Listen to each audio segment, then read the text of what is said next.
সেবাকুঞ্জ বৃন্দাবনে অবস্থিত নিধিবনের মতো আরও একটি রহস্যময় বন রয়েছে, সেটা হলো নিকুঞ্জ বন বা সেবাকুঞ্জ।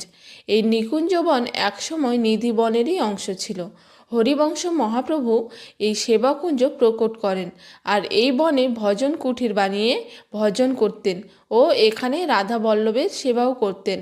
বলা হয় রাসলীলা করতে করতে রাধারানী খুব ক্লান্ত হয়ে পড়লে এখানে শ্রীকৃষ্ণ তার পদসেবা করেছিলেন, তাই এই স্থানের নাম সেবাকুঞ্জ।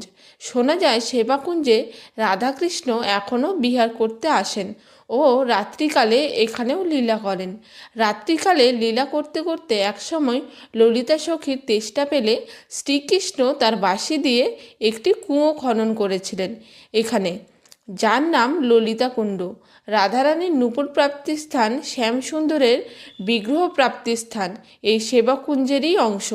আজ থেকে প্রায় 500 বছর পূর্বে শ্যামানন্দ প্রভু এই সেবাকুঞ্জে ঝাড়ু সেবা করতে করতে রাধারানীর কৃপায় রাধারানীর নূপুর পেয়েছিলেন এবং পরবর্তীতে রাধারানীর দর্শন পেয়ে রাধারানীর কাছ থেকে শ্যামসুন্দর বিগ্রহ প্রাপ্ত হয়েছিলেন এই নিকুঞ্জবনে।